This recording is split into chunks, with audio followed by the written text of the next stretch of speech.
When Chris reached out to me and asked me to come here and speak about IDLES, he was very open about the angle in which I approached it. I thought about this a lot. I could talk about the band's digital and streaming, or about our pricing strategy, or about some of the more creative marketing initiatives that we did. But one of the things that kept returning to me was something that the band said to me the week that the record came out: changing the narrative. The IDLES campaign was successful, but one of the biggest highlights for everyone involved was that we'd broken down the industry barriers and taken a humble punk band from Bristol to a #5 charting and recently Brit-nominated record. The feedback we were getting from other labels wasn't so much a well done, but a thank you. Somehow it felt like we'd shaken up the status quo, and this was exciting, as we hoped we'd broken through and created space for other important bands to do the same. And so the working title I came up with was Defying Industry Conventions, a case study on IDLES. I'll set the scene for you first. We officially signed IDLES in December of 2017. At the point of signing them, the band had self-released their debut album, titled Brutalism, back in March of that year. They'd shifted about 12,000 units in the UK and had toured pretty much relentlessly ever since. They had a small but dedicated fan base, also known as the AF Gang, that existed mostly through Facebook and was comprised of about 400 members. The AF Gang went to every show. They made their own merch and they initiated meetups at IDLES gigs all around the country. IDLES were infamous for their incredible live performance, and the outstanding end-of-year press and live reviews supported this. Ultimately, the band had great socials, great merch, great press, and an incredibly distinct identity. Our biggest goal was to create a platform for them to grow on.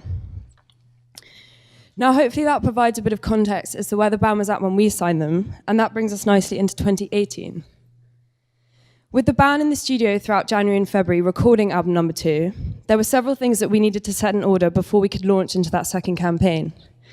We knew the fans were there, but one of our biggest goals was to grow this fan base, both in the UK and establishing it on an international level as well. So we remastered and reissued Brutalism onto gatefold vinyl and set about working the album properly at retail in the UK, something that hadn't really been done previously, as well as internationally. Once the band finished recording album number 2, they embarked on a full UK and European tour throughout March and April of 2018, as well as hitting South by Southwest with over 10 shows in a week. Touring so far and wide between albums gave us the opportunity to really engage these international territories ahead of the forthcoming campaign, and we encouraged as many interviews while on tour and as much press as we could to attend all of these shows.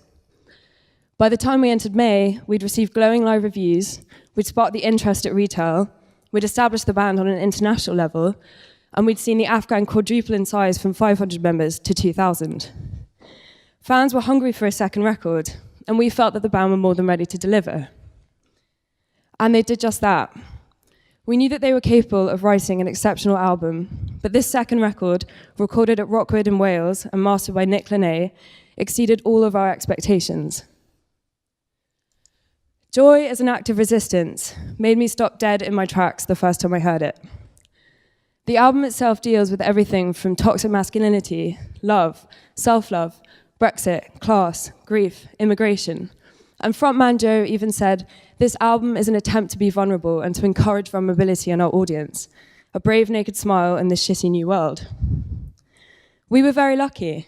We had just been gifted an incredible record, and we as a label felt both enormously privileged and an enormous pressure to do absolutely everything we could to ensure that it was heard by as much of the world as possible.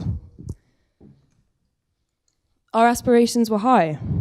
We wanted to sell 10,000 units in the UK by week 1. We wanted a UK top 10 record. We wanted Radio 1 support. But most of all, we wanted to change up the narrative, a narrative that so often hinders the bands with any meaningful and cultural relevance and favours those who are used to having #1 albums. We wanted to make the unconventional conventional. So with the album delivered, we quickly set to work at fleshing out a timeline. The band's live plot made it clear to us that we needed to have the record out towards the end of August, so we settled on an August 31st release date. We knew what our strengths were now: an incredibly active core fan base, a strong live plot, strong press support, and a strong physical buying audience. We also had great content. Joe in the band designs everything himself. We had an incredible message that was continuously driven through by the IDLES community, and our job was to bring all of these stakeholders together. Our marketing campaign was to be quite traditional, with the goal of creating an infrastructure to form a platform for the band to grow on. and this was to be achieved by visibility, i.e. a high chart placement. So with our sights now set on a top 10 record, we needed as many pre-orders as possible to chart. This campaign was to be physical format focused. We had an initial pressing of pink LPs, 6,000 for the UK. We had a gold glitter die-cut sleeve deluxe LP, 3,000 for the UK. We had a rough trade exclusive orange LP, 2,000 for the UK, and CDs. With all of these formats to consider, as well as the amazing merch the band had been designing and manufacturing themselves, we quickly established that D2C was to play a strong part in this campaign. We moved the band store over to Musical.ly and teamed up with them to create a huge range of merch and ticket bundles, with the aim of capitalizing on the band's strong ticket on sale. The world of ticketing allocations was definitely an education process for me, but we worked extremely closely with Coda, the band's agent, and together we were able to secure some of the highest allocations possible for all of the UK dates. It's worth me mentioning to you that these were strictly opt-in ticket bundles. Yet we saw one of the highest rates of upsells Musical.ly had ever seen, with 1 in 3 customers pre-ordering a format of the record at checkout. Most importantly though, every single one of these sales was chart eligible. As well as this, we also established a very aggressive pricing strategy. The album was to be available to pre-order digitally for £5, CDs were £7, and our LP PPD was £12, retailing at approximately £16. With all of our ducks in a row, we were ready to announce the record the first week of June. We directed all traffic through a link fire, which received over 10,000 organic clicks, to the band store, where we shifted over 600 pre-orders across all 3 formats in the first day. It was an amazing launch, but we knew that we needed to maintain the momentum for the next 12 weeks, so we set to work at executing both our retail marketing and our creative marketing plans. With regards to retail, we knew that indies were to be a huge driver in this. We had support from Rough Trade as their album of the month for September, but we knew that there was more we could do to tie in the band's live plot with the oncoming record. So we planned and routed an entire tour based around record stores to take place the week that the record came out. This included in-store performances at Rough Trade East, West, Nottingham, Bristol. It included in-store performances at Resident, Banquet, Spiller, Record Junkie, Crash, Pie and Vinyl, and FOP. Stores were great at pushing these shows on their own socials, and the reaction was phenomenal, with 3 stores selling out within a matter of hours, and the whole in-store tour selling out in just a week. I also reached out to the OCC to flag our touring plans with them, and they were able to account for the extra sales come release week. With all of the sales across all of the stores combined, we had just secured ourselves another 1,800 chart-eligible pre-orders. It was also at this point that press began to coin IDLES as one of the hardest working bands. Always touring, always meeting with fans, always kind, always humble, and always diligent. For all the indie stores that we weren't able to do in-stores in, and this was simply down to not enough hours in the day, we had Joe design a piece of art which we printed onto 12-inch cardboard inserts. We drove down to Bristol and sat with the band while they signed 500 of these prints, and spent the following weekend packing these up into bundles of 10 and sending to every remaining record store in the country. Stores were grateful for this support, and subsequently posted on their socials that they had limited signed IDLES prints for anyone that bought the record with them. By mid-July, we'd done about 3,000 pre-orders in the UK, and we were aware that retail would start placing their final orders soon. So with the indies taken care of, we tackled the rest, and meticulously picked apart our pre-order reports, assessing every single remaining retail account. For us, it was important that Amazon took a large order, so we produced a carousel that sat on Facebook for 2 weeks, pointing all customers to Amazon. And eventually we saw them double their initial order from 500 units to 1,000. We then teamed up with Record Store and offered them 150 deluxe vinyl, all signed by the band. These sold out in just 2 weeks. We then approached FOP about how best we could support them, and ended up sending them staff t-shirts to all of their stores across the country, with the IDLES artwork on the front and the FOP logo on the back. We then approached HMV about how best we could support them and offered them editorial work. Joe from the band did 2 key interview features for the HMV magazine, and along with our CD and LP bundling, we saw strong support from them too. By early August, we'd surpassed just over 4,000 UK pre-orders, taking us to about 3 weeks from release. The AF Gang had grown to around 7,000 members, with 3,000 new members since album announcement. The press that was coming in at this stage was spectacular. We could not have asked for a better reception, But all in all, we felt we'd saturated the existing fan base. In order to take the campaign to the next level, we knew that we needed to cast the net wider. So with our retail marketing taken care of, we focused our efforts now on digital and outdoor. We ran tube posters all over the London Underground. We did regional fly postering. We did posters in pubs up and down the country, and we did billboards in London and in Bristol.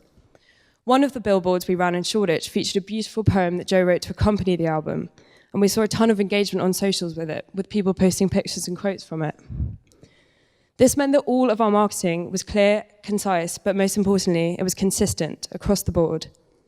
Not only that, but Joe's vision was subtle, and it was clever. For instance, everything featured gold glitter, the very opposite of toxic masculinity.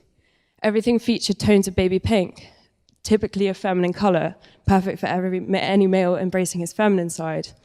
Everything featured a rainbow, an all-encompassing symbol of pride and equality. And everything also featured the lead headdress photo that we've been using since the start of the campaign, that is not only now instantly recognizable, but has since been hailed as iconic. This leads me to our digital advertising campaign, something that again was a huge learning curve for me, but an extremely valuable one. It was this IDLES campaign that taught me how important it is to be creating cutting-edge content, and how a simple ad that's made well can go an extremely long way.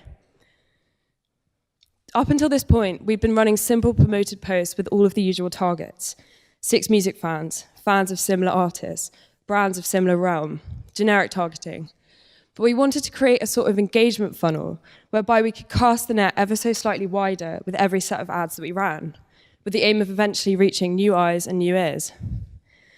We created sets of ads using a combination of visuals from the various different videos the band have, as well as the strong press quotes we've been gathering, all of which were very much aligned with the campaign's overall aesthetic. We wanted ads that were either so bright and so garish that people recognize who they belong to just from the glitter and the rainbows, or so loud and so fast that people were drawn back to watching them a second time. And it worked. We ran these ads on release week, and they performed better than we could have expected, with reaches of up to 500,000 people in just 3 days, and a cost per link click of just 6 cents. And this brings one to streaming. And streaming was definitely one of the weakest aspects of the band when we embarked on the campaign. Every time we dropped a new single, we absolutely hammered it with ads pointing people to Spotify. We did discography playlists, artist playlists, health checks on all of our links, all of the usual obvious but best practices. The Afghan admins took to educating the rest of the fans on how best to support the band via streaming. Follow them, save them to your library, add them to your playlist. Again, simple but crucial. We even had the band record videos of them, which we sent to Spotify, which Spotify shared on their own socials. And slowly but surely, we saw these numbers grow. By mid-August, we'd gone from 65,000 monthly listeners to 150,000 monthly listeners, and from 15,000 followers doubled to 30,000 followers. Eventually, Spotify came back to us before release day and offered us a marquee campaign, as well as commitment to other in-house marketing and promotion. After release week, we had climbed to 600,000 monthly listeners, a 925% increase from when we announced the record. Finally, this brings me to the week running up to album release. One of the really exciting creative marketing initiatives we were able to do was to create an actual world around the album that IDLES had made. During the writing process, Joe commissioned an artist to create one piece of art for all 14 tracks recorded, meaning we had a physical piece of art for every track they'd written. So, we decided to put on an art exhibition in London. We had an opening night for family, friends, and press, and had it open for the following 2 days to the general public. Despite it being a few days ahead of album release, we sold the deluxe LP, which featured the art on its many inserts, and created a proper world for this deluxe package to live in. I tried to set these sales up with the OCC's Lightning Live program, not realizing that this can't be done until release day or afterwards. Anticipating a couple of hundred sales at the exhibition alone, we eventually set up iPads. Fans were able to buy the piece through the band's Musical.ly store, but instead of receiving it in the post, they could take it away with them on the spot. In turn, though, this acted like any other pre-order on Musical.ly, the biggest benefit for us being that they were all chart eligible. We had over 500 people attend the exhibition in just 3 days and sold over 150 copies of the deluxe LP. This brings us to release day, and the week where absolutely every little bit counts for the next 7 days. Despite the surprise Eminem album that he so kindly dropped that morning, We entered the midweeks at number 2 on the Saturday with 4,998 sales. It was a whirlwind of a week. The band embarked on their in-store tour across the UK. They were crowned as the hardest working band at the AIM Awards, a prize that they failed to collect because they were still signing records for fans at Rough Trade. We had Out Now ads running left, right, and centre. We had the full force of the AF gang urging anyone and everyone to stream the record as much as possible, or to just go out and buy another copy of it for a friend. We had some incredible album reviews coming in. We had the whole album on the A-list at 6 Music and another single on the C-list at Radio 1. We were doing about 800 to 1,000 sales a day, hanging on to the top 5, just. But a week on, and when we felt we'd exhausted every possible avenue, the charts were published. Behind Eminem, the Mamma Mia soundtrack, the Greatest Showman soundtrack, and Ariana Grande, we had just achieved a top 5 record with 11,023 sales. This day was almost 6 months ago, and since then, the repercussions of this campaign still never cease to amaze me. We did Jules Holland, a real moment for the band. We did Soccer AM. We won Best Breakthrough Band at the Q Awards. We were crowned with 6 Music's Album of the Year. Joe was invited to speak on ITV News. The AF Gang is now comprised of 17,000 members. We've subsequently taken the art exhibition to New York and to Paris. We sold a whole UK tour out in just 20 minutes. We've since shifted 40,000 units in the UK and a further 75,000 units worldwide. We got a Brit nomination. For me, as the band's product manager, I learnt more from this campaign than I could have ever imagined. But more importantly, I hope that collectively we were able to tread a path for others to follow. For a humble but hard-working Bristol band, this was more than they or anyone in the team could ever have dreamt of. So if we achieved one thing, let it be that this is not the only case study like this, but the first of many for other important bands that deserve to be heard from the rooftops, and for labels hoping to defy those industry conventions and change up the narrative. Thank you for listening.